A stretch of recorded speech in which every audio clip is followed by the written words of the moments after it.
It began on a quiet night in Austin, Texas, where the air felt like velvet and the streets shimmered faintly from a rain that had just passed.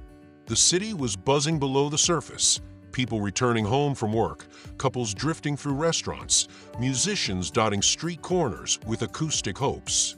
But on this particular evening, in an old theater that hadn't seen a full house in years, something extraordinary was about to unfold, something that no algorithm could predict and no headline could capture.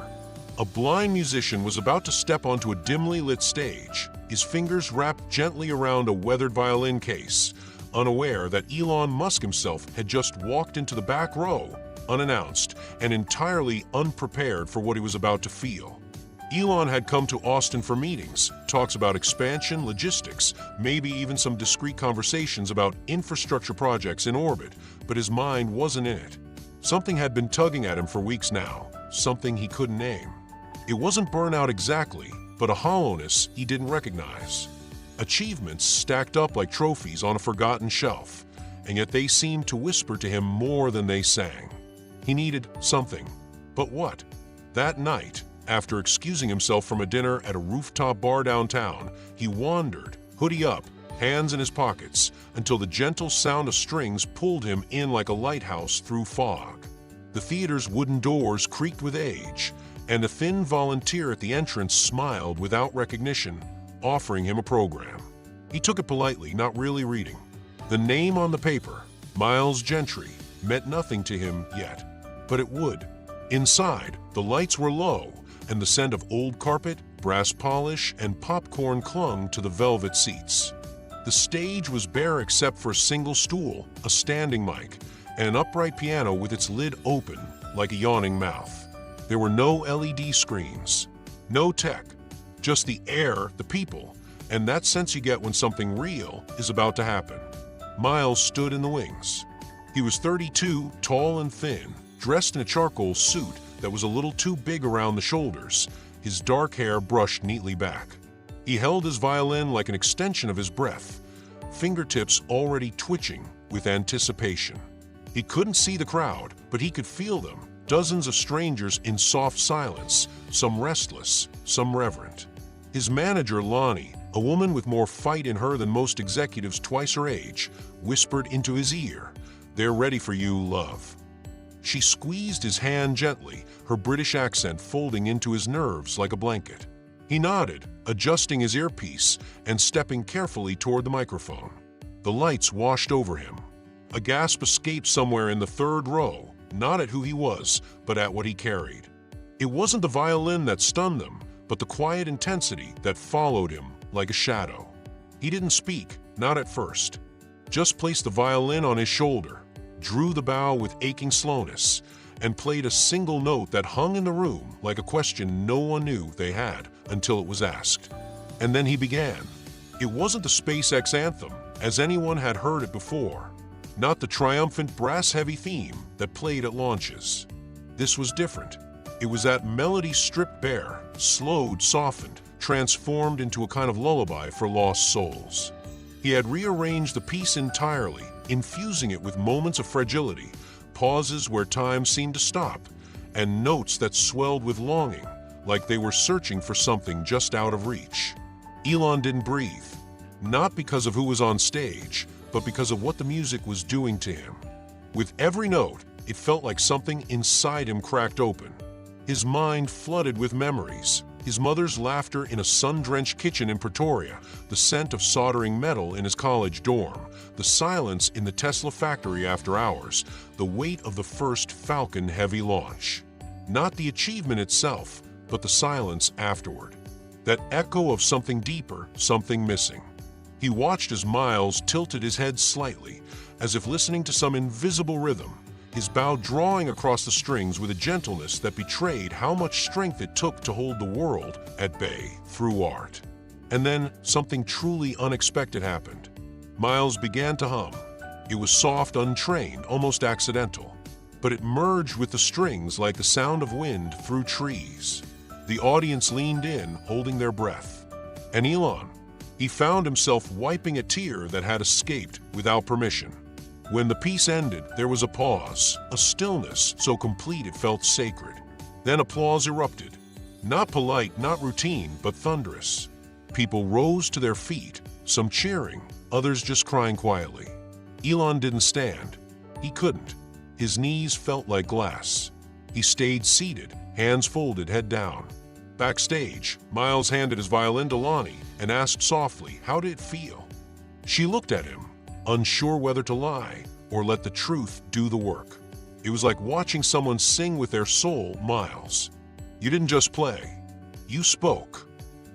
He smiled, faint and serene. I always hope someone's listening. He didn't know Elon Musk had heard every note. Later that evening, after most of the audience had trickled out into the night, still murmuring about the performance, Elon remained seated in the back row of the theater, staring blankly at the stage.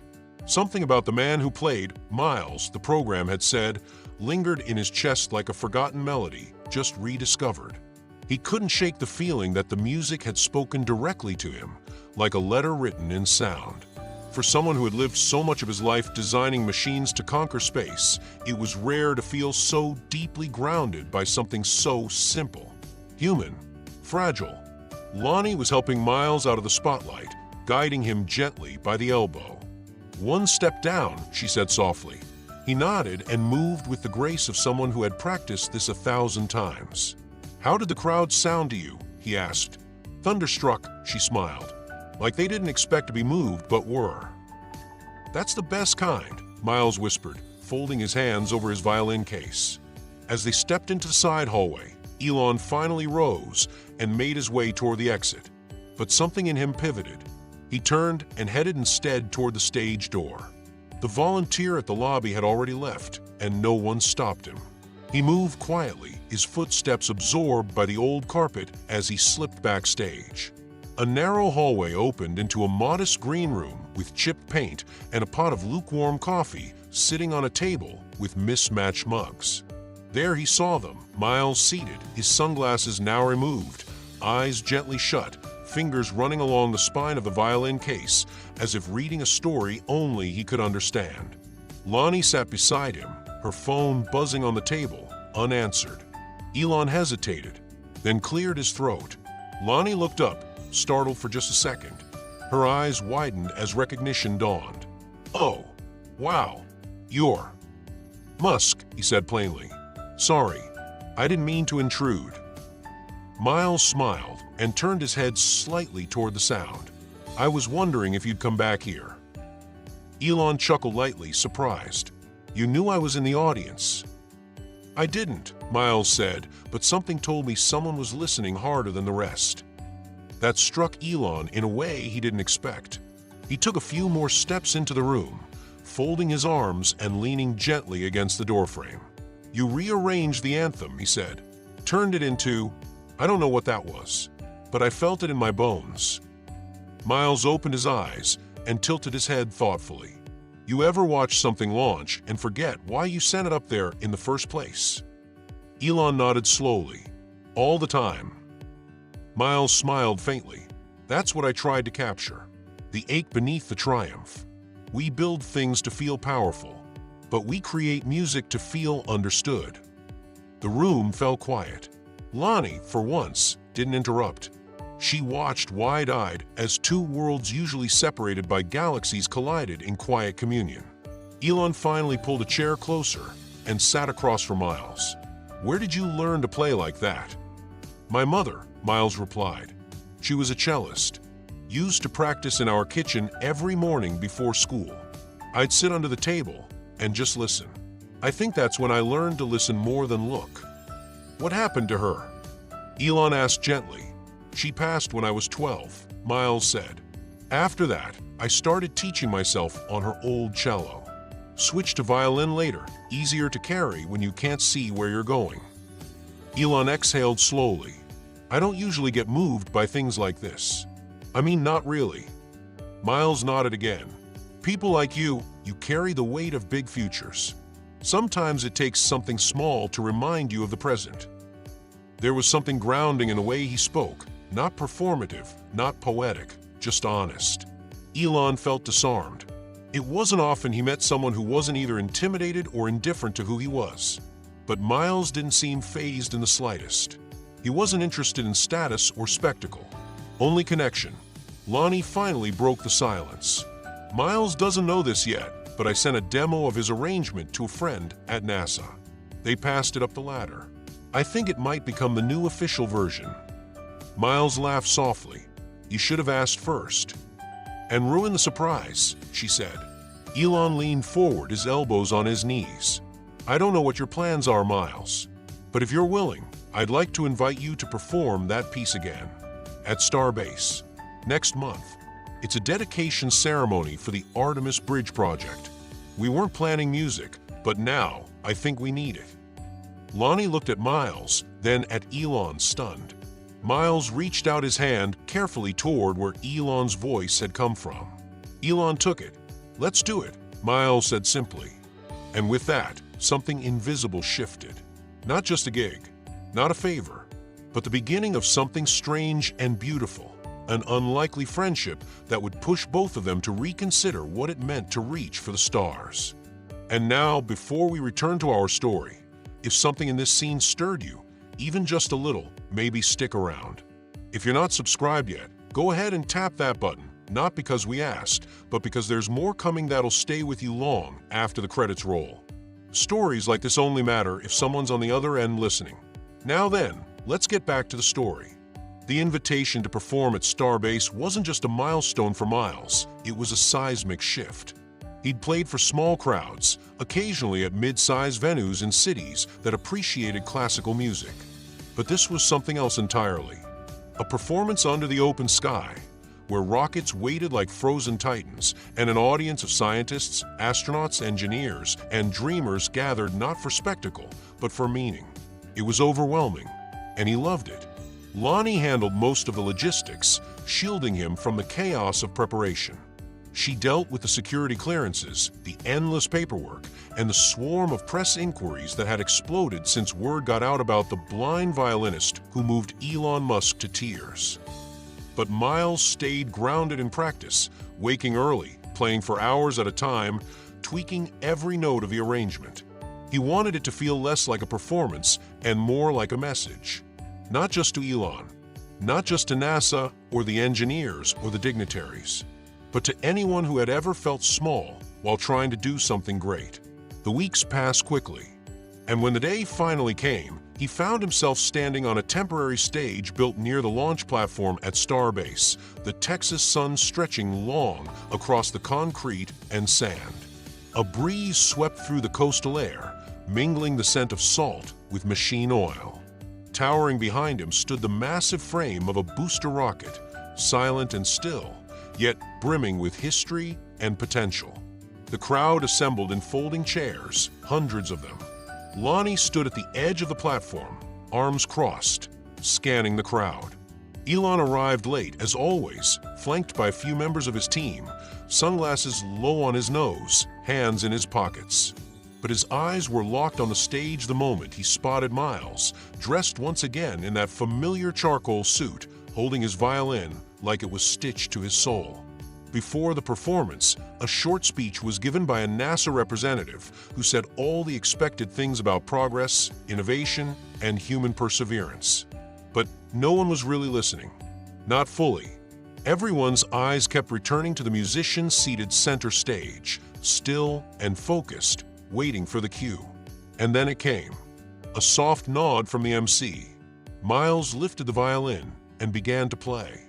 It started with a whisper, a slow, almost hesitant interpretation of the anthem's opening chords.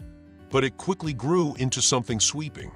This time, he added elements of wind and flight, dancing the melody between soaring highs and aching lows, using harmonics that shimmered in the hot air. He improvised sections, not out of showmanship, but instinct. It was as though the desert air itself had a rhythm he was channeling through the strings. People didn't speak. Some closed their eyes. Others held hands. A few whispered prayers, not because it was religious, but because the music felt sacred. Elon didn't blink. He stood at the front row now, hands clasped in front of his mouth, eyes locked on the bow, dancing across the strings. This wasn't a concert. It was a message from the earth to the stars. As the final note hung in the air, caught in the wind like a farewell kiss, Miles let the bow rest. He didn't move. Neither did the crowd. For a full 5 seconds, there was silence. Not the kind born of uncertainty, but the kind that follows something unforgettable. And then the applause broke. It wasn't just polite. It wasn't even excited. It was grateful. Like people had been given something they didn't know they needed. Elon stepped forward. He didn't say anything at first, just climbed the stage steps and walked straight to Miles. He placed a hand gently on his shoulder, leaned in close, and whispered something into his ear. Miles smiled and nodded.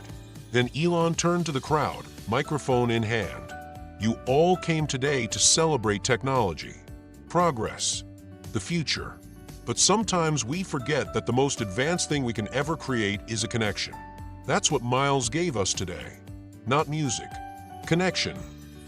The crowd responded with cheers, but again, the mood remained reverent. Something had happened that day, something rare. In a world obsessed with going faster and higher, a blind man with a violin had reminded them that it's okay to feel deeply before lifting off. That night, after the sun dipped below the dunes and the crowd dispersed, Elon invited Miles and Lonnie to a quiet dinner at a nearby SpaceX outpost. It wasn't formal, just tacos and bottled soda. They sat on the porch, the stars beginning to poke holes in the twilight above. You ever think of composing something entirely new? Elon asked, biting into a grilled shrimp taco. All the time, Miles said, brushing his fingers along the condensation of his drink. But I'm usually too busy translating other people's emotions into sound. Mine get drowned out. You shouldn't let them, Elon said, wiping his hands. You have something rare. A voice without ego. Lonnie raised a brow. That's the first time I've heard someone say that in this company, she teased. Elon laughed, a little more freely than usual. And for a while, they just sat there, the three of them, not talking about deals or data or deadlines, but about music, childhood, loss, and dreams. For once, Elon Musk didn't feel like an engineer or a CEO. He felt human. And that feeling had nothing to do with algorithms or rockets. It came from a violin, a blind man's courage, and a single shared moment that would echo far beyond that night. The days after the star-based performance passed in a blur. News outlets across the country picked up the story.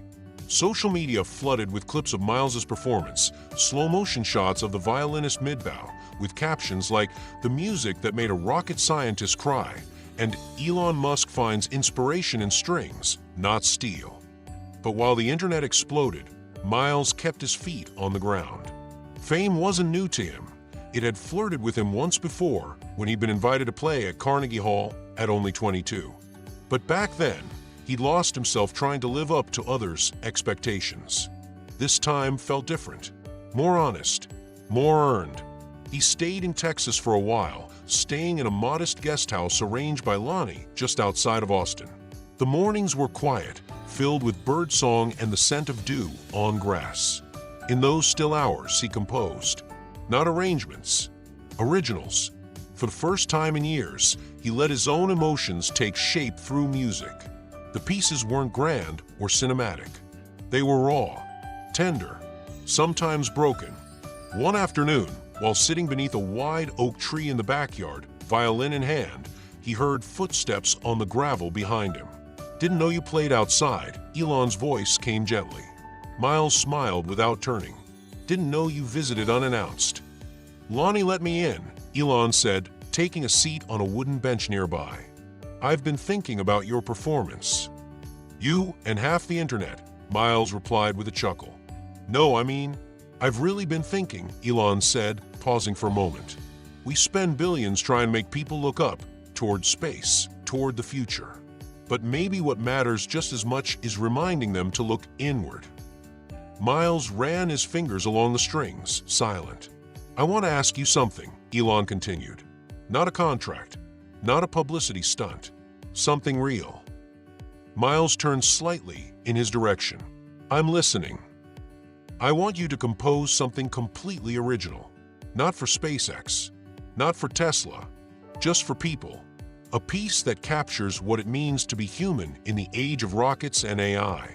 Something we can share not at a launch or a press event, but in hospitals, schools, community centers. Places where people feel forgotten. The words hung in the air. Miles tilted his head, absorbing them. "That's a heavy ask," he said quietly. "I know," Elon said, "but you're the only one I trust to get it right." Miles let out a breath. "I'll think about it." Elon nodded. "That's all I can ask." They sat there for a while longer, two men who couldn't be more different yet somehow spoke the same silent language. The wind rustled the leaves above them. A dog barked in the distance. Miles began to play softly, almost absent-mindedly, and Elon closed his eyes, letting the sound carry him to a place no machine could go. Later that night, after Elon had gone and the sun had dipped beneath the hilltops, Miles found himself seated at the old upright piano in the living room. The house was dimly lit, a single lamp casting long shadows on the floor. He placed his hands on the keys and started playing slowly. It wasn't a song, not yet, just scattered notes like reaching through fog. But something was forming, a new piece. One that belonged not to rockets or executives, but to nurses, janitors, teachers, and children. To the people who made the world turn quietly. The days that followed were filled with sketches, pages upon pages of scribbled notation, coffee stains, reworked melodies, and long hours listening to silence just to hear what might come through it. Lonnie watched him with quiet admiration. She never interrupted when he was in this state. She knew better. Creation for Miles wasn't a process. It was a reckoning. Finally, after a week, he called her into the room. "I think I have it," he said simply. She stepped in, sat cross-legged on the carpet beside the piano, and folded her hands. He didn't give a speech. He didn't set it up. He just played. And what came out wasn't flashy. It wasn't complex. It was vulnerable, full of pauses, imperfections, and warmth. The kind of melody that made you feel like someone understood exactly what you were afraid to say. Lonnie didn't speak when it ended. She just looked up at him, eyes glassy, and nodded. They sent the piece to Elon that night. He responded 2 hours later with only one sentence: "It's perfect. Let's share it with the world." They called the piece Terra. Just one word: Earth. A title as simple and grounding as the music itself. Elon personally requested it be performed first at a children's hospital in Houston, a place where hope was often in short supply and every sound carried weight. The staff arranged for a small gathering in the main atrium, wheeling in children with four poles, parents with tired eyes, nurses who'd long since mastered the art of smiling through pain. No big press, no grand banners, just folding chairs, a modest stage, and a man with a violin. Miles stood in the center, surrounded by walls painted with cartoon clouds and faded murals of jungle animals. The light poured in from a glass ceiling above, and even though he couldn't see it, he could feel its warmth across his shoulders. Lonnie sat just out of view, watching silently. Elon didn't attend this time. He said it didn't feel right to make it about him. He wanted the music to speak where words couldn't. Before beginning, Miles leaned toward the mic. "This piece," he said gently, "was written for you. For the things you fight quietly. For the battles no one sees. And for the courage it takes to keep going even when it's hard to get out of bed. I hope it gives you even just a moment of peace." And then, with the gentle pull of a bow across strings, Terra began. It unfolded slowly like dawn. A single note, held just long enough to make everyone in the room lean in. Then, with delicate layering, the melody expanded. There was a gentleness in the piece that seemed to cradle the air itself, like a musical lullaby for the weary. Parents cried quietly. Doctors stood motionless. Children, some of whom had not smiled in days, began to hum along by the second refrain. It was music that didn't demand attention. It invited presence. One girl in particular caught Miles's attention. Her breathing was shallow, her head wrapped in a pale pink scarf, but her eyes were closed, swaying gently with each movement of the bow. Her mother clutched her hand, tears slipping down her cheeks not from sadness, but from a rare moment of beauty in a place built around survival. After the final note faded, no one clapped right away. The silence that followed was louder than applause. Then came the softest, most sincere round of clapping Miles had ever heard, not for show, not for obligation, but for gratitude. True, quiet gratitude. When he stepped down from the stage, a nurse approached him. She was in her early 50s, hair tied back, a stethoscope still slung around her neck. "You have no idea what you just did for these families," she said, her voice trembling. "You made this place feel human again." Miles nodded, hands still wrapped around the handle of his violin case. "That's all I ever want to do." Later that evening, he and Lonnie walked out into the parking lot, the sun dipping low, painting the sky in shades of orange and lavender. They didn't speak for a while, just walked slowly toward the car. "That girl in the front," Miles said finally. "The one in the scarf. Did you see her?" Lonnie nodded. "Her name's Eden. Stage for leukemia. Her mom said she hasn't responded to any kind of sensory stimulation for 2 weeks. But today, she hummed." Miles stopped walking. "She hummed." Lonnie smiled, tears in her eyes. "She hummed." They stood in silence again, letting that moment settle. Then Miles looked up at the sky, blind, but somehow still searching. "This is why I play," he whispered. That night, Lonnie posted a short clip of the hospital performance. Not a promo, no hashtags, just a caption, "He played for hope today." And within 24 hours, the video spread across the internet like wildfire. But more importantly, messages began pouring in, not from influencers or reporters, but from people. Real people. A father who just lost his job. A mother who hadn't slept through the night in months. A teacher recovering from a breakdown. All saying the same thing in their own words. "This music made me feel human again." And with that, Miles realized something deeper than fame or success had begun. He wasn't just a performer now. He was a reminder. A reminder that even in a world ruled by data and noise, emotion still matters. Connection still heals. And sometimes a single note can rebuild something that felt lost. After the hospital performance, Miles found himself pulled in more directions than ever before. Offers poured in, television interviews, sponsorships, collaborations with famous artists, even a feature in a documentary series about modern icons. But for every new opportunity, he felt a tug to stay rooted in the mission that had become so clear to him, to use music not for noise, but for healing. And it was Elon, surprisingly, who helped him navigate it all. They met regularly now, not in boardrooms, but in quiet cafes, on benches in botanical gardens, and once, unexpectedly, on a long walk through a neighborhood in East Austin where local artists had painted their hopes across brick walls. The conversations between them ranged wildly, from Plato to particle physics to how silence, when used correctly, was more powerful than any sound. One day, as they sat by the lake, Elon leaned back and stared out across the water. "You know what I envy about you, Miles?" he asked. Miles raised a brow, amused. What could the richest man in the world possibly envy? Elon cracked a small smile. "You don't need anyone's permission to move people." Miles paused. "You think you do?" "Sometimes," Elon admitted. "People expect a certain thing from me. I built that box, but now I live in it." Miles let that sit for a moment, then build a new one. Elon looked at him, then back at the lake. "Maybe I will." That same week, they launched the Terra project together. It wasn't flashy. It didn't come with a brand. Just a mission, to bring live music to places most people forgot: nursing homes, refugee shelters, rehab centers, foster care facilities, and underserved schools. The rule was simple: no tickets, no PR, no cameras. Just show up and play. And so they did. With Lonnie coordinating the schedule and a small team of volunteers helping with logistics, Miles began traveling quietly across the country. One day in rural Mississippi, the next in a shelter in Detroit. He didn't always play the same piece.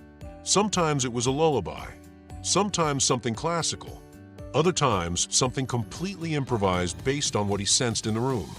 In one rehab center in Arizona, a man with trembling hands reached out to touch the scroll of Miles's violin after a performance, tears streaming down his cheeks. "I forgot what peace sounded like," he whispered. Miles simply nodded and let the man hold his hand. In a school outside Fresno, a classroom of first graders sat cross-legged as Miles played a whimsical tune that made them erupt in giggles. One child raised her hand afterward and asked, "Can the violin laugh too?" Miles grinned and played a trill that sounded like a chuckle. The kids cheered, and in a retirement home in Vermont, an elderly woman who hadn't spoken in nearly a year sang softly along to a song she remembered from her youth. Her nurse caught it on audio and sent it to the woman's family. They wrote back, "We thought we'd lost her. You brought her back to us." Each performance left a mark, not just on those who listened, but on Miles himself. He found that every time he played, a small part of his own pain softened. The childhood grief he had buried, the dark nights of doubt, even the quiet guilt that came with surviving when others didn't. Music was no longer a refuge, it was a bridge. Elon, too, changed. People around him noticed he smiled more, listened longer, took moments to pause instead of rushing toward the next breakthrough. His team didn't understand at first, but soon they saw how the ripple spread. Meetings became more humane, decisions more empathetic. One engineer even said, "It's like Miles rewired you with a melody." And maybe that wasn't so far from the truth. Eventually, the Terra project reached a point where it couldn't be contained by silence anymore. People started talking, but instead of headlines, there were whispers. Stories passed from person to person. There was this blind guy, he played the violin, and somehow I felt seen. It wasn't viral fame, it was sacred resonance. One night back in Austin, after another long day of playing, Miles sat beside a small bonfire with Lonnie and Elon. They were quiet, the flames cracking gently, shadows dancing across their faces. "Do you think this will last?" Miles asked. Elon poked the fire thoughtfully. "The world moves fast. People forget.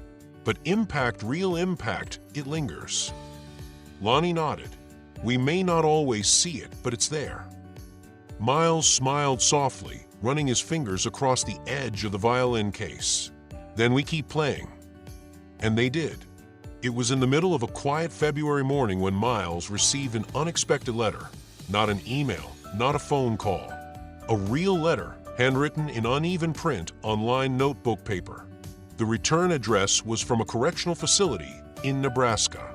Inside, the note read, "I don't expect this to reach you, but if it does, I want you to know your music saved my life. We watched the hospital clip on old TV here, and when you started playing, something broke open inside me. I've done things I can't take back, but for a few minutes, I remembered who I was before all of it. Thank you for giving me that." No signature, just the letter. Miles held it in his hands for a long time, letting the silence around him fill in the spaces between each line. It felt heavier than any award, more valuable than any invitation. This wasn't about prestige. It never had been. It was about impact. Honest, invisible impact. When he told Elon about it later that week, they were walking the edge of a dried creek near Bastrop, both sipping coffee and enjoying the rare stillness. Elon read the letter twice before folding it carefully and slipping it into his coat pocket. "You should go there," he said, "to the prison." Miles asked, eyebrows lifting. "Why not?" Elon shrugged. "You've played for the sick, the forgotten, the young. Why not the broken?" Miles took a moment, letting the idea settle. "It's not exactly safe." Elon smiled faintly. "Neither's launching rockets. But we still do it." Lonnie was predictably skeptical when she heard the plan. "They're not going to let a blind violinist just stroll into a prison and play a concert," she said, arms crossed. But Elon pulled strings. Quiet ones. Within a week, they had permission for a short, controlled performance inside a medium-security facility. No fanfare, no camera crews, just a folding chair, a violin, and a group of men who had made choices that turned their lives into cages. The gymnasium was cold and echoing. The guards kept a tight perimeter, but they weren't tense, just watchful. Miles was escorted in slowly, led by a soft-spoken corrections officer named Dale, who offered no small talk. just guidance. Inside the gym, about 50 inmates sat on metal benches, many of them tattooed, arms crossed, staring with a mix of curiosity and caution. Miles didn't speak at first. He just stood in the center of the floor, bowed his head slightly, and began to play. The acoustics were harsh at first, metallic and raw, but soon the music warmed them. He chose something unfamiliar, an original piece, written specifically for this moment. It was slow, almost haunting at times, with sudden bursts of light woven into the sorrow. It felt like a confession in melody, a journey through pain and guilt and eventually forgiveness. The men didn't react like a traditional audience. There was no clapping, no cheering, just stillness. Some closed their eyes. A few dropped their heads into their hands. One man wept silently, tears dripping down onto the concrete floor, unashamed. When the final note rang out, Miles sat down quietly, gripping the edge of his violin case like a lifeline. A long pause followed. Then a voice from the back spoke. Can you play the beginning again?" Miles stood slowly. "I can play it as many times as you need." He lifted the bow and started again. Afterward, a few inmates approached him one by one. Some just nodded. Others said thank you. One whispered, "You reminded me of who I was before I got angry." As Miles was escorted out, Dale, the officer, stopped him near the door. "I've worked here 20 years, he said, "and I've never seen them go that quiet. Whatever you did in there, you did good." Miles just nodded, a lump caught in his throat. When he returned to the car, Lonnie was waiting with the door open, her expression unreadable. As he sat, she reached into her bag and handed him a small notebook. "You should start writing this stuff down," she said. "The world needs to remember what you're doing." "I don't want to make it about me," he said. "It's not," she replied. "It's about what happens when people let themselves feel again." Back in Austin, Elon sent a one-line message. "You played in a prison and somehow set people free." Miles didn't respond immediately. He just looked out the window of the car as they drove through the hills, the sky wide open and forgiving. It wasn't long before the world caught up to what Miles and Elon had quietly started. The Terra project had grown roots in places most foundations never reached. Requests began pouring in, not just for performances, but for guidance. Schools asking how to build emotional literacy through music. Hospitals hoping to partner with music therapists. Cities exploring how to bring soundscapes into urban parks. People weren't just listening anymore, they were learning to feel again. And yet, for all the growth, Miles remained unchanged at his core. He still practiced early in the morning with the same beat-up violin he'd had since he was a teenager. He still spoke softly, still turned down anything that smelled of vanity, and still let Lonnie filter out the noise. But inside, something had shifted, something rooted in that simple realization. His music mattered not because it was perfect, but because it was real. One day, while rehearsing on the rooftop of a community center in Denver, Miles paused in the middle of a phrase. He lowered his bow and tilted his head to the wind. Lonnie noticed immediately. "You okay?" she asked. He nodded, but he didn't speak right away. Finally, he said, "I want to take Terra further." "You mean another tour?" "No," Miles said slowly. "I mean I want to go where music doesn't usually go. I want to bring it to the places that feel forgotten. To the margins." Lonnie squinted against the sun. "Like where?" He turned toward her. "Refugee camps, war zones, border towns, not for press. Just for the people who need a reminder they still exist to someone." She didn't reply for a long moment. Then, "That's big." Miles shrugged. "So was walking on the moon." Lonnie made a call to Elon that evening. 3 days later, Elon called back with coordinates and clearance, UN-approved entry into a migrant settlement in the south of Spain. It was a complex humanitarian situation. Crowded tents, exhausted families, and international workers doing their best with limited resources.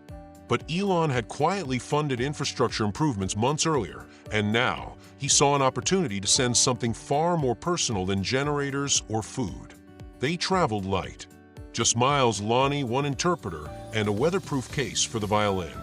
The moment they arrived, Children swarmed the van, their laughter sharp in contrast to the tired eyes of their parents watching from shade-cloth canopies. The interpreter, a kind young man named Yusuf, explained the idea to the camp director in hushed Spanish. After a few tense moments, the director nodded and motioned them toward the central square, a dirt-packed clearing surrounded by solar-powered lanterns and a few makeshift benches. Miles set up without a microphone.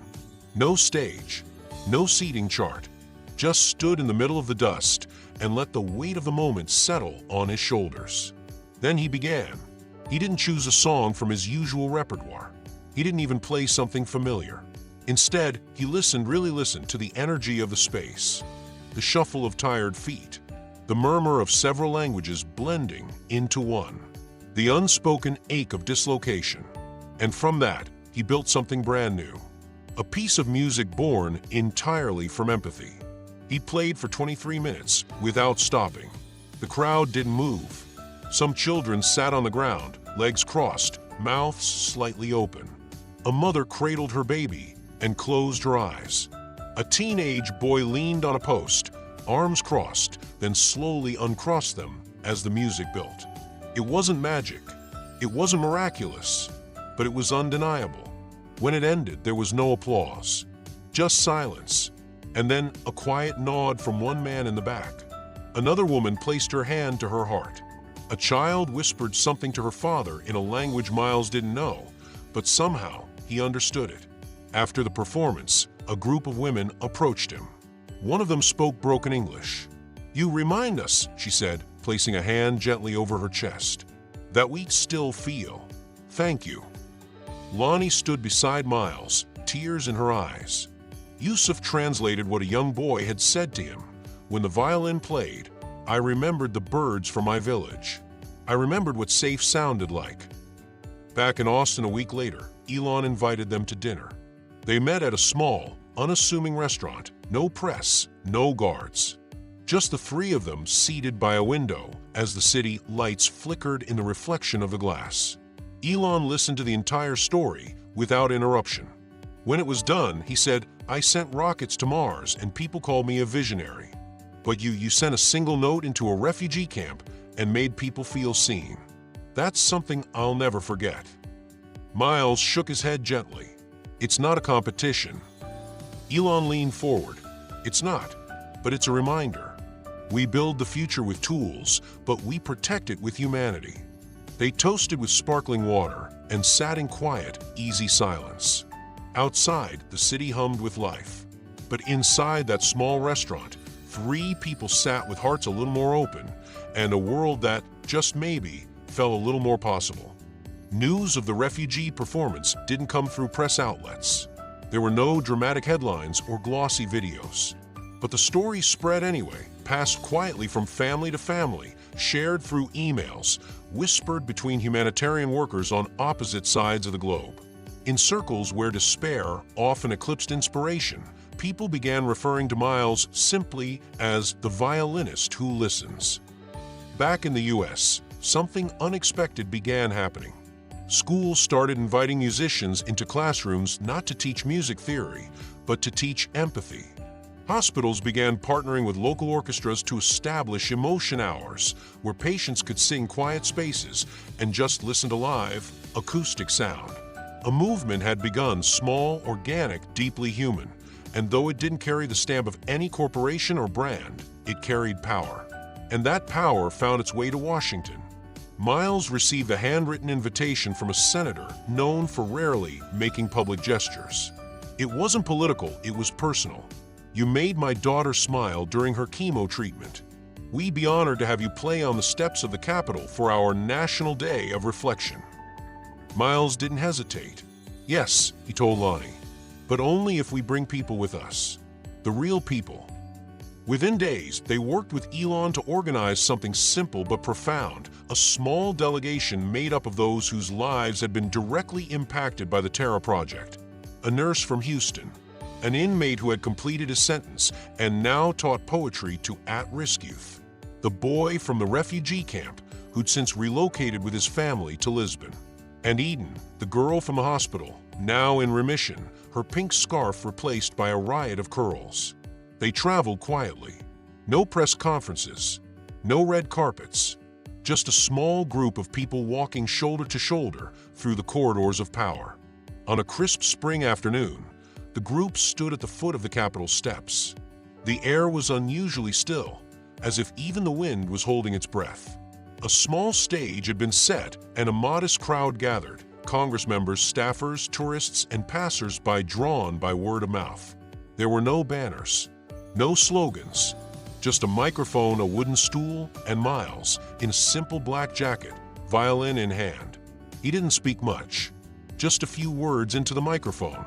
This music isn't meant to impress. It's meant to remind that we are not algorithms. We are people, and people need to feel. Then he played. It wasn't terror this time. It was something new. A combination of motifs he'd collected from each place he'd visited. A melodic thread of grief from the prison. A lullaby echo from the refugee camp. A whisper of joy from the children's hospital. It wove together like a tapestry, an emotional collage that held sorrow and hope in equal measure. As he played, Eden walked up behind him and gently placed her hand on his shoulder. She didn't say a word. She just stood there, her presence a living testament to everything the music had touched. In the crowd, grown men wiped their eyes. A staffer from the Department of Education whispered, "This should be in every school." When the final note landed, gentle, weightless, eternal, there was a silence that wrapped around the Capitol like a warm shawl. And then came the applause. Not explosive, not performative, but steady, grateful, and real. After the performance, a woman approached Miles. She was older, maybe in her 70s, with silver hair pinned back neatly. "I worked in policy for 30 years, she said softly. "I thought change only came from laws. But today, I saw that it also comes from sound." Miles nodded. Change begins when someone finally listens. That night, they didn't stay in a hotel. Elon had arranged a quiet dinner at a small historic inn on the edge of the Potomac just for the group. They sat around a long oak table, passing food, sharing stories, and laughing easily like people would walk through fire and emerged holding hands. At one point, Elon raised his glass and stood. "I've launched rockets, built companies, and tried to change the world," he began. "But this movement of listening and healing, it's the most important mission I've ever been part of. Not because of how loud it is, but because of how quietly it works."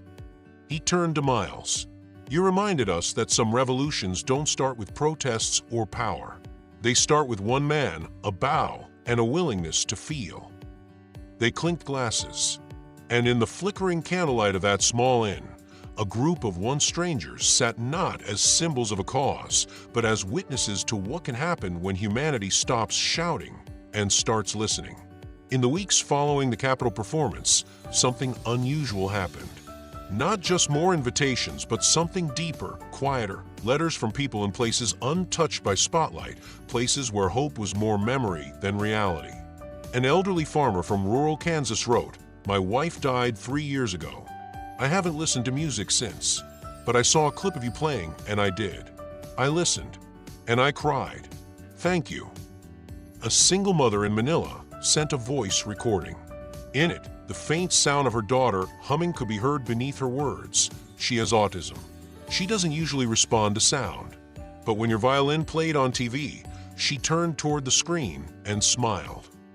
One night in Elon's home, a quiet corner of his estate where technology seemed to fall respectfully silent, Miles sat with him near the fireplace. Lonnie was there too, curled into an armchair, sipping tea as rain danced gently against the glass. Elon leaned forward. "Have you ever thought about legacy, Miles?" "I used to think I didn't need one," Miles replied softly. "But now I think maybe legacy is just the echo of kindness." Elon nodded. "I've spent my life trying to build things that last. Rockets, systems, empires maybe. But your legacy, it's not something you construct. It's something you leave behind in people." Miles didn't answer right away. Instead, he opened the violin case by his side, lifted the instrument, and began to play something new, unwritten, unnamed. It was just sound and space, rain and warmth, sorrow and gratitude braided together into melody. When he stopped, Elon didn't speak.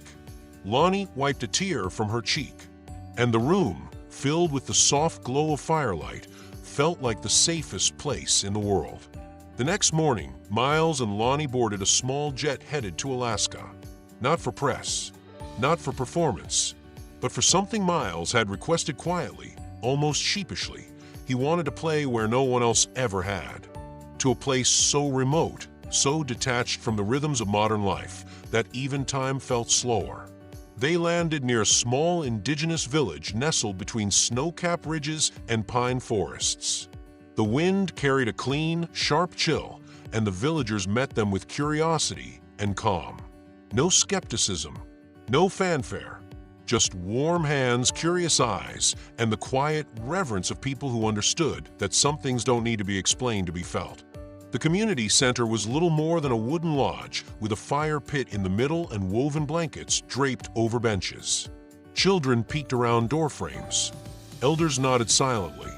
Miles stood in the center, removed his gloves, and lifted the violin.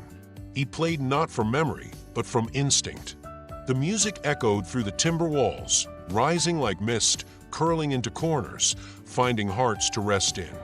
One elder placed her hand to her chest and began to hum along, her voice low and steady, weaving into the notes like a second thread in a sacred braid. When he finished, no one clapped. Instead, an elder approached and placed a carved pendant in his hand. "This is Raven," she said. "He watches, remembers, carries the soul from earth to sky. You play like the raven sings." Miles bowed. "Thank you," he whispered. That night, the stars emerged in full silence, no city glow to chase them away. Miles sat outside, wrapped in a thick blanket, the pendant around his neck, his fingers gently resting on the strings of his violin. Lonnie joined him. "Do you think Elon gets it?" she asked. "I think," Miles said, smiling faintly. "Elon sees the world in machines. But lately, he's learning to feel it in music." She nodded. "And you? How are you feeling it?" Miles tilted his head, as if listening to a frequency only he could hear. "I feel full." They sat together in the stillness, two souls wrapped in the hush of falling snow, a violin between them that had traveled from polished stages to prison gyms, from refugee camps to Capitol steps, and now to the edge of the earth. And in that stillness, they realized, sometimes changing the world doesn't mean changing everything. Sometimes it just means changing the moment. Word of the Alaska visit spread quietly among indigenous communities. It wasn't picked up by major outlets or filmed for broadcast, but those who were there carried it with them, etched in memory like a sacred song. They spoke of the man with no sight who played as if he could see into their hearts. And slowly new invitations emerged, not from governments or organizations, but from elders, storytellers, and medicine people. One came from the Lakota Nation, inviting Miles to their summer gathering in South Dakota. Another from a small Maori community in New Zealand, hoping to share a night of song and story. Each one asked the same thing, in different words, "Come not to perform, but to listen with us." Miles accepted every invitation. By this point, the Terra Project had no real shape. It was less of a tour and more of a pilgrimage. Elon helped quietly, providing flights, translators, arranging visas and clearances, but he stayed in the background, honoring the spirit of what this had become. When asked why he was still so involved, he simply said, "Because this is the first mission where the destination isn't a place, it's a feeling." In South Dakota, Miles sat around a fire with Lakota elders who passed him a drum before he even unpacked his violin. One of them, a man named Wikasa, said, "Your bow speaks truth, but so does your silence." Tonight, we listened together. He played later that night, just a short song. It echoed over the plains, carried by warm wind and moonlight. A young girl cried as she danced, not from sadness, from freedom, from memory, from something too old and too deep for words. Afterward, Wikasa put a hand on Miles's shoulder. "The land thanks you," he said simply. "She hears you." And from there, Miles went to New Zealand, where he joined a group of elders in a traditional marry. There, he didn't play immediately. He waited, listened, joined in chants and laughter, learned the names of rivers and birds he'd never see. When he finally opened his case and began to play, the elders hummed softly beneath the music, creating a harmony so ancient it made Miles pause mid-song, overcome by emotion. "You play like someone who carries the ancestors," one elder told him afterward. "Maybe I do," Miles said. Meanwhile, back in the States, Lonnie kept things running. She fielded hundreds of letters a week now, some asking for visits, some simply saying thank you. One envelope contained nothing but a photograph of an old man holding a violin with a note that said, "I hadn't played since my wife passed. Then I heard about you. Now I play every morning for her." Miles read that one twice. In the stillness of each journey, he began writing. Not music this time, but reflections, thoughts, fragments of stories and conversations that had stayed with him. Lonnie encouraged it. Elon even offered to publish them, but Miles said no. "Some things," he said, "aren't meant to be sold, just shared." And share he did, through conversations, whispers, and most of all, music. Everywhere he went, he left behind not signatures or photos, but echoes. Sounds that stayed in walls, in the people, in the soil. He never played the same song twice. Each one was shaped by the place, the people, the emotion in the air.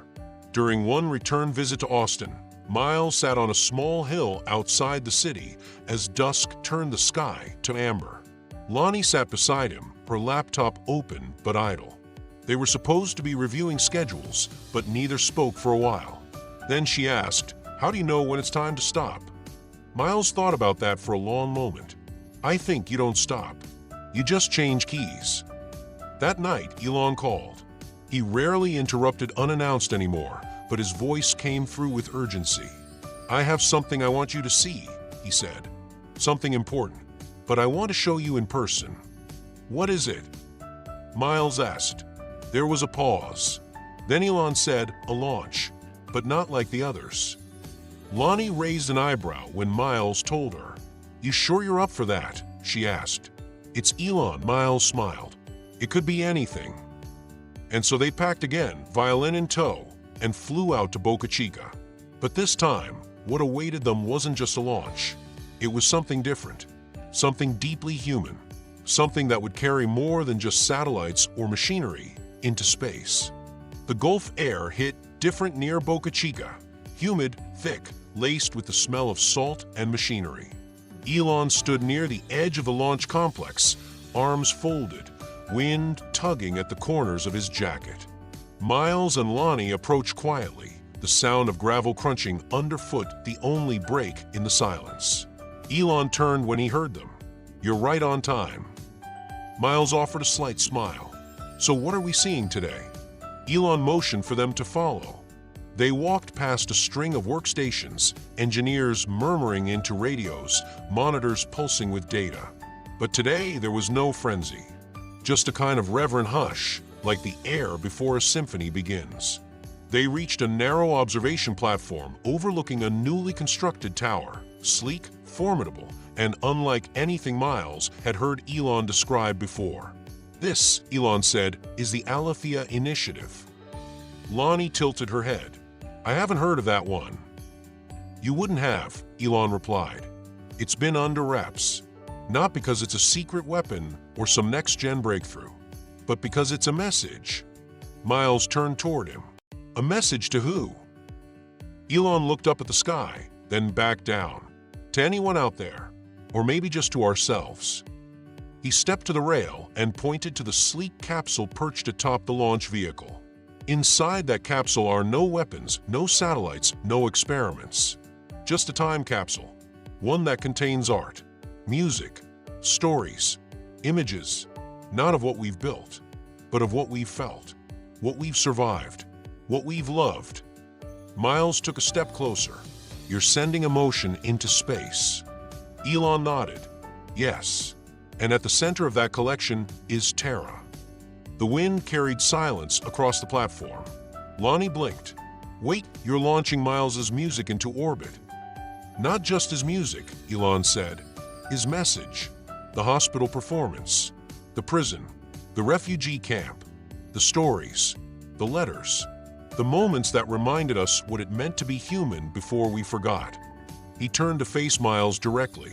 You once said you didn't want to leave a legacy, but the truth is you already have. It's just time we honored it properly. Miles didn't respond right away. He simply bowed his head. Elon pulled out a small remote and handed it to him. Would you do the honors? Miles hesitated. You want me to? Elon smiled. You'll press the button that begins the final countdown.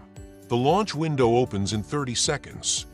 Lonnie looked between them, eyes wide. This is insane. This, Elon said quietly, is beautiful. Miles stepped forward, hand trembling slightly. His fingers found the button. And as the engineers began their chant, T-10, 9, 8, the sound of their voices blurred into the wind. He wasn't thinking about the capsule, or the rocket, or the mission name.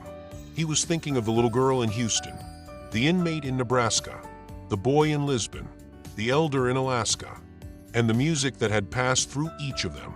2-1. He pressed the button. The pad lit up. Steam erupted.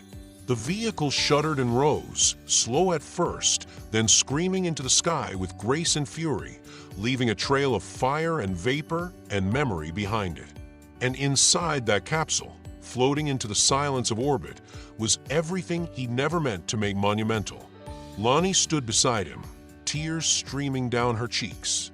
Elon watched the rocket ascend, eyes glassy, whispering under his breath, "Let them hear us." After the launch, the three of them sat on the sand near the shore. No one spoke for a long time.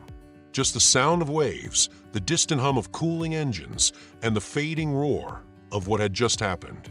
Finally, Miles broke the silence. You know what's wild? Lonnie looked over. What? I didn't write any of this down. The music, I mean, it's never been notated. Not really. It just came out.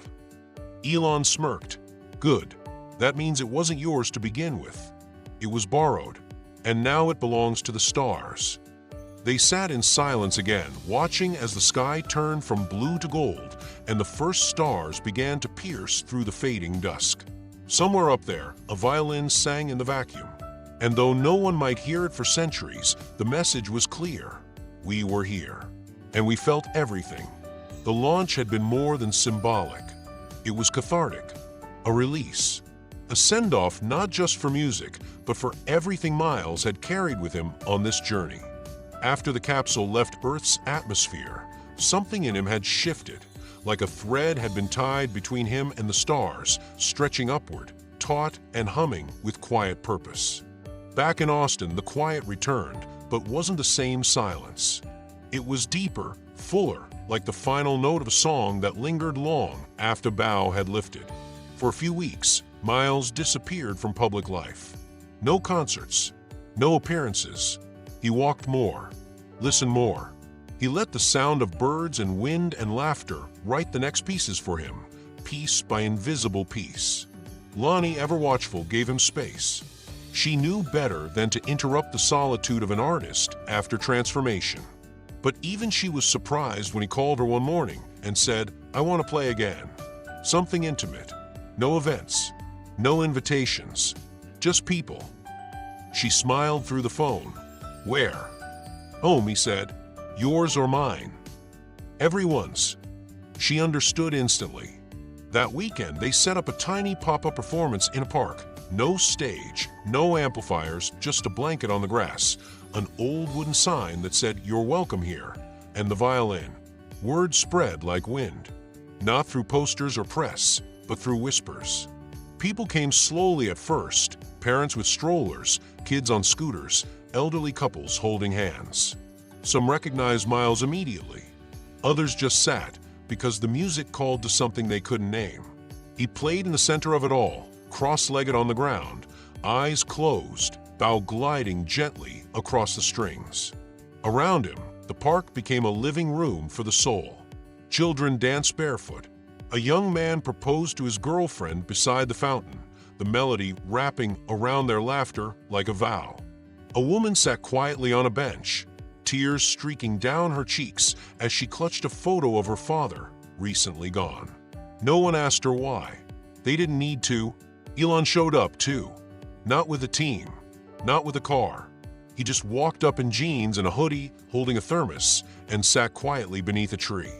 He didn't speak, didn't ask questions. He just listened. Afterward, when most of the crowd had gone, Elon approached Miles with something in his hands. A small black box. He opened it to reveal a sleek, silver medallion etched with a simple design, a bow crossing a string beneath a constellation. "We're creating a program," Elon said. "Not corporate, just a foundation, to fund musicians who want to do what you've done. Travel, heal, remind the world it still has a heart." Miles ran his fingers over the emblem. "You don't need my name on it." "It's not about your name," Elon said. "It's about your ripple."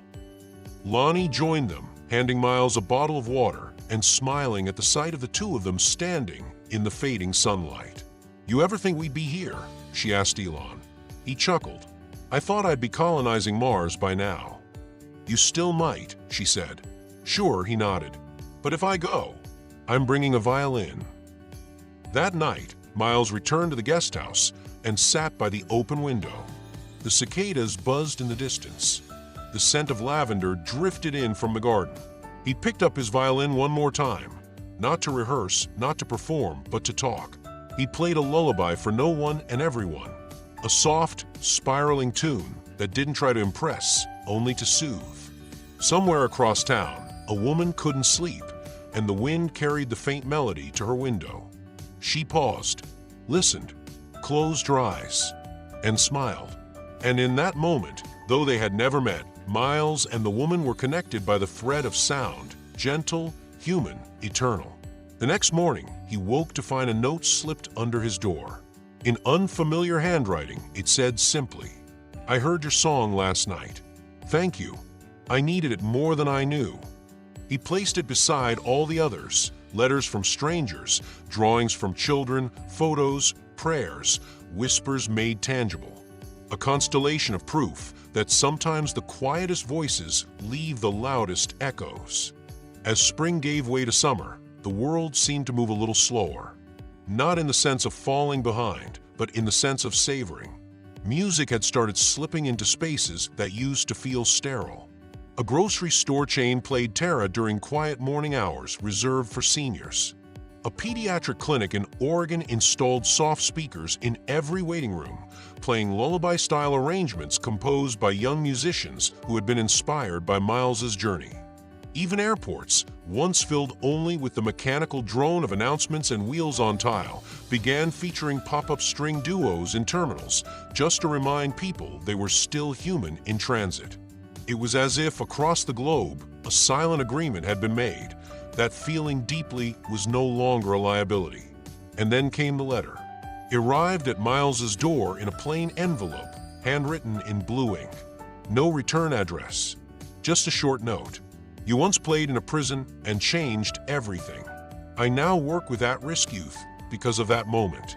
I'd like to invite you to our center. It's nothing fancy, but they're ready to listen." The address was in Camden, New Jersey. Miles brought the letter to Lonnie and placed it on the table like a sacred artifact. "We have to go," he said. This might be where it all loops back." Lonnie didn't hesitate. "I'll clear the week." They arrived a few days later to a modest brick building sandwiched between an abandoned warehouse and a laundromat. A faded mural on one wall read, "Rise, even if an O1 sees you." Inside, the youth center was humble. Folding chairs, mismatched couches, a tiny stage made from reclaimed wood. But it was alive. Kids of all ages buzzed around the space, playing chess, painting, making beats on tablets, or just sitting on the floor, headphones in, eyes distant. The man who greeted them was tall, bald, with kind eyes and arms covered in inked memories. His name was Reggie. "I was in the back row when you played at that prison," he said quietly. "I didn't say a word then, but something inside me changed. When I got out, I came back here, where I grew up, and started this. They're tough kids, but good ones. They just need to believe something beautiful still exists." Miles nodded. "Do they know we're coming?" Reggie smiled. "They know someone's coming. Not who. That evening, after the pizza had been served and the music from the Bluetooth speaker faded, Reggie stood and tapped a spoon on a glass. All right, y'all. I want you to meet a man who doesn't say much, but when he does, he doesn't use words. Whispers rippled through the room. Miles stepped up onto the tiny platform and adjusted the mic just enough to clear it from his way. The lights were dim, the walls covered in graffiti art and paper snowflakes left over from winter. He didn't speak, just nodded once and lifted the bow. And then he played. It wasn't loud. It wasn't technically complex.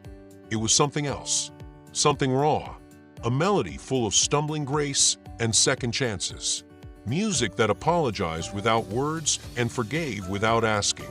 It held rhythm like a heartbeat, trembled like an outstretched hand, soared like a memory just coming back. The room went still. Some leaned forward. Others leaned inward. One girl, 16, hoodie pulled tight, eyes sharp from too many fights, stood slowly and walked closer, right up to the edge of the stage. She didn't say anything, just stood there listening. When the music ended, she stepped forward and whispered, "Can I touch it?" Miles knelt down, holding the violin out carefully, and placed it gently in her hands. She ran her fingers along the polished wood, eyes wide. "It feels like it's alive," she said. "It is," he replied. "Every note ever played on it still lives there." She looked up at him. "Then I want to make it remember me." Later that night, Reggie walked Miles and Lonnie out to their car. The city pulsed around them. Sirens, laughter, windows glowing with soft TV light. "I've had people speak here. Counselors, activists, preachers. But you didn't speak at all. And still, they heard you." Miles smiled. Maybe they were just waiting for someone who didn't try to fix them, just feel with them. Reggie nodded. "You did that." As they drove away, Lonnie leaned her head back and sighed. "Do you realize what's happening, Miles?" "What?" "You're not playing to people anymore. You're playing with them." Miles didn't answer. He just rested his hand on the violin case in his lap and looked out at the blur of city lights. Somewhere behind them, in a youth center patched together with duct tape and belief, the echo of his music still lived, now joined by a girl's hands and a crowd of kids who had finally, truly been heard. The morning after Camden, Miles stood barefoot in the guest house kitchen, the floor cool beneath his toes, the scent of fresh coffee drifting in from Lonnie's French press on the counter.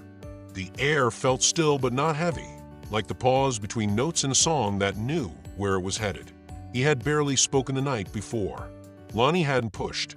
But now, as they sat across from each other at the small table by the window, sunlight falling in dappled patterns across the tabletop, she broke the quiet. "What are you thinking?" she asked gently. Miles stirred his coffee once, twice, then said, "I think it's time." "For what?" "For one final performance." She blinked, unsure if he meant ever or just for now. "You're stopping." "Not music," he clarified. "Just this chapter. This movement.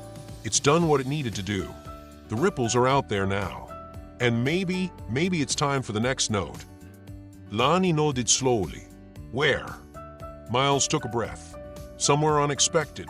Somewhere that reminds us of why this all began." It didn't take long to decide. Elon, when he heard the plan, paused for a full 5 seconds before responding. "Of course," he said.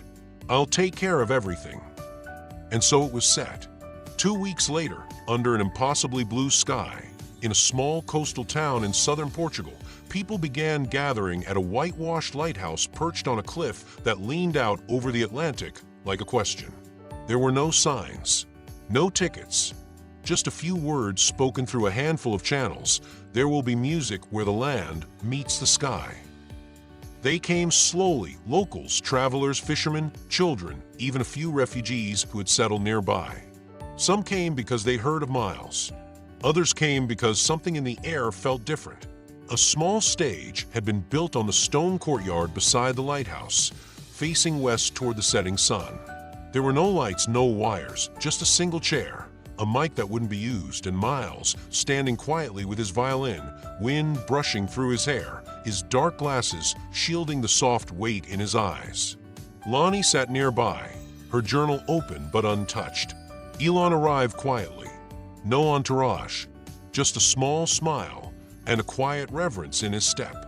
As the sun began its slow descent, Miles stepped to the center of the courtyard. The wind quieted. The ocean seemed to hold its breath. He didn't introduce the piece, didn't explain the reason. He simply began to play. It started as a whisper, a single note that stretched itself like a question into the air. Then another and another. The melody that followed wasn't familiar, yet it felt like something everyone had once known in their bones. It wept and climbed. It danced and hovered. It sounded like first loves and last goodbyes, like mother's hands and war's silence, like birth, like mourning, like the quiet grace of a second chance. The sun slipped lower. People didn't move, didn't even blink. Some sat cross-legged on the stones. Others held each other. A boy with a bandaged foot leaned on his grandfather's shoulder. A woman in a red scarf whispered a prayer without words. When the final note came, it didn't crash or fade. It simply settled, like dust on sunlight. Miles lowered his bow. Silence blanketed the crowd, not out of confusion, but from the kind of stillness that follows sacred things. Then, without applause, the people began to hum. One by one, scattered across the courtyard, they hummed the melody back, not perfectly, not in unison, but together. A murmuring choir of strangers, now connected by a thread of shared sound. Miles turned his head slightly, hearing the echo of what he'd given now returned, refracted through hearts. He whispered, "Thank you." Afterward, as the sky turned indigo and stars blinked into existence, Elon approached him quietly. "That was it," he said. Miles nodded. "The final concert?" Elon asked. "No," Miles replied. "The first one that didn't belong to me." They stood there, overlooking the ocean, the night wrapping around them like a gentle cloak. Lonnie joined them, her voice soft. "What now?" Miles smiled. "Now we disappear. Let the music stay behind." And so they did. No press release, no announcement, just a quiet ending made of light, sound, and the soft exhale of something finished exactly when it was supposed to be.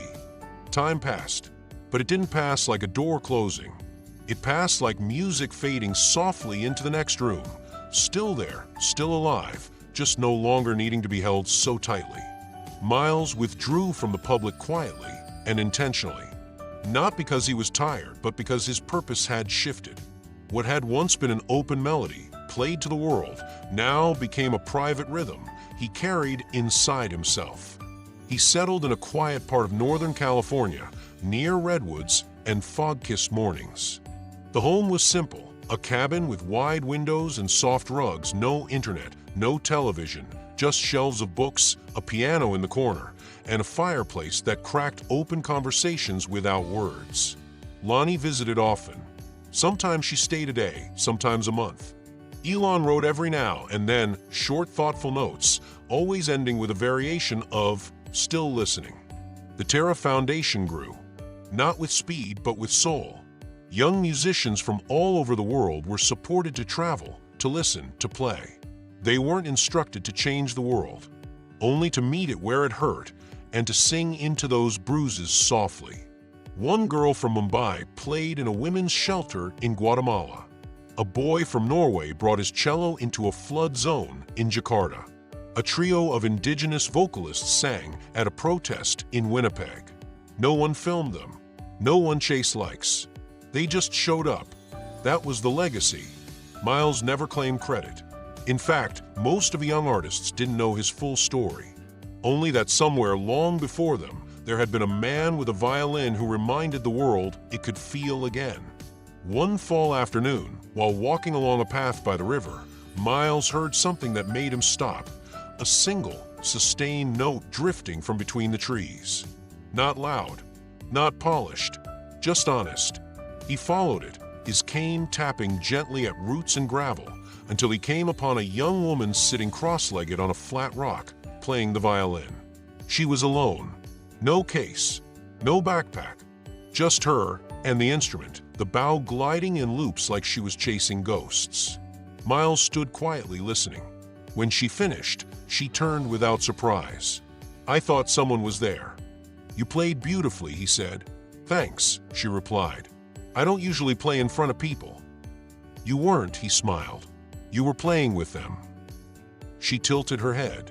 "That's what my teacher used to say." "Oh," he said, "music isn't about performance. It's about presence." He passed a few years ago. No one really knew who he was, but he changed the way I think. Miles felt something shift inside. "What was his name?" he asked softly. "I don't know," she said. "He never told us. Just said we know him by the way he listened." Miles chuckled gently. "Sounds like a good man."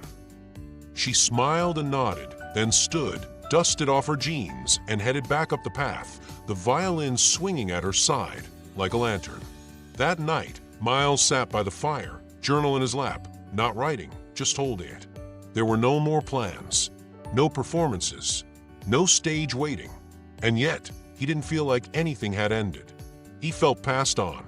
Later that evening, he received a small package at his door. No return label. Inside was a photograph, one taken from the International Space Station, showing Earth at night. A thin, shimmering trail of light traced through the clouds, possibly a glitch, or perhaps the glint of something more. Taped to the back was a note in Elon's handwriting. "There's a sound we can't record, but we all heard it. Thought you'd want to know it's still out there." Miles closed his eyes, and for a moment, far beyond the trees, beyond the cabin, beyond the Earth itself, he could hear it again. A note suspended, a vibration still circling the stars. Not loud, not proud, but eternal. A few years had passed since Miles last played publicly, and yet his presence hadn't faded. If anything, it had deepened, like a song that grew more meaningful each time it was recalled. People spoke of him not with celebrity awe, but with the reverence reserved for something that once held your hand when you were alone. In some corners of the world, they referred to him simply as the one who listened. Lonnie had continued the work, expanding the Terra Foundation with quiet brilliance. She never let it become flashy, never let sponsorships dilute its core. Each new musician was personally mentored, not in technique, but in presence. The question they were asked at every interview was simple: what have you heard lately that made you feel something real? And Elon, he was older now. His name still dominated headlines, but with less frenzy. He had slowly stepped back from the pulpit of progress, letting others carry the torch of innovation while he turned inward.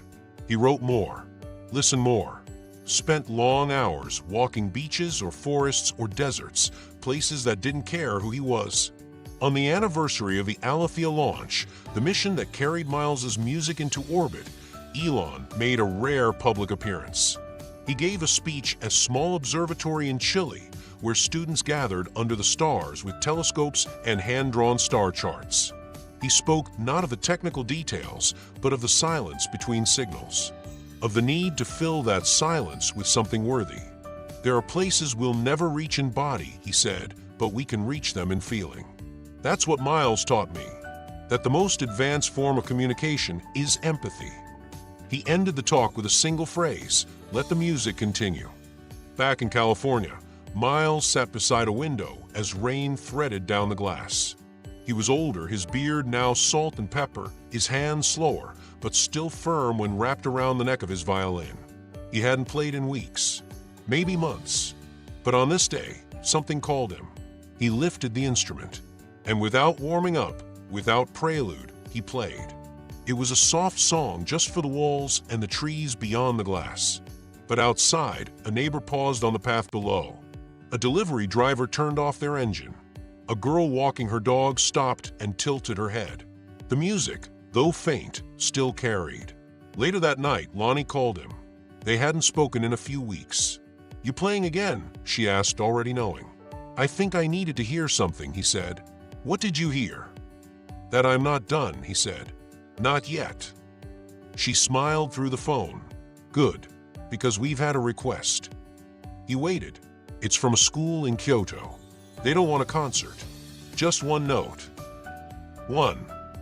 They said their students are learning about listening, real listening, and they want you to come play just one note. Let them sit in the silence afterward and decide what it meant. Miles chuckled. That might be the most honest request I've ever gotten. Should I tell them yes? Miles thought about it, about the mountains of Japan, the cherry blossoms, the silence of students eager to learn not just facts, but feeling. Yes, he said, tell them I'll bring a note worth listening to. And so the journey wasn't over. It had simply changed form. Not a finale, not even an encore, just a whisper, continuing its path across the world. Kyoto was quiet when Miles arrived. The cherry blossoms had just begun their fall, painting the streets in soft waves of pink and white. It was a city that knew silence, not as absence, but as respect, as presence. The children at the school bowed to him when he entered. They didn't stare. They didn't whisper. They simply watched him with curiosity, wide eyes soaking in every move. He didn't bring a stage, just the violin. He walked slowly through the tatami-floored hallway, guided by the principal and a gentle breeze that drifted in from the open windows. The classroom was spare, peaceful. Cushions lined the floor. In the center, a circle of students waited, 10, maybe 12 years old, each sitting in seiza, their hands in their laps, not one of them fidgeting. Teachers stood in the back. No cameras, no phones, only the moment. Miles stood in the center. No words. He lifted the violin, and he played one note. Just one. A soft open G, held long enough to feel it vibrate in the wood of the room. Long enough for it to hum in their bones. Long enough for silence to become sacred again. Then he stopped, lowered the instrument, and sat. For nearly 5 minutes, no one moved. The students stayed still, listening not to sound, but to its echo. The weight it left, the truth it carried. Finally, one boy raised his hand. What did it mean? He asked. Miles smiled. You tell me. The boy looked at the others, then whispered. It sounded like the beginning of something. Miles nodded. That's what it always is. They spent the next hour not talking about music, but about what they had heard in themselves when the note ended. Some said it made them feel like crying. Others said they thought of the wind in the trees. One girl said she remembered her grandmother's hands. No one said it was just a sound, because it wasn't. It was a door. That night, back in his ryokan, Miles wrote in his journal. The note was never mine. None of them were. I've only ever borrowed them. I hope I've returned them better than I found them. Years later, long after Miles had passed gently into the next world, a young girl, now grown, stood on a small stage in Sao Paulo. She held a worn violin and smiled softly at the crowd. My teacher taught me something simple, she said. That music isn't about showing off. It's about showing up. Then she played, and as the first note floated into the room, an elderly man in the third row smiled and whispered to his wife, I remember that sound. And now that we've reached the end of this journey, we'd love to hear something from you. Drop a comment below, tell us where you're watching from, and maybe even share. What did this story make you feel? Did a moment stand out? Did it remind you of someone? A memory? A piece of yourself you hadn't heard in a while? We read every word. We really do. Because stories like this aren't meant to be watched and forgotten. They're meant to be remembered together.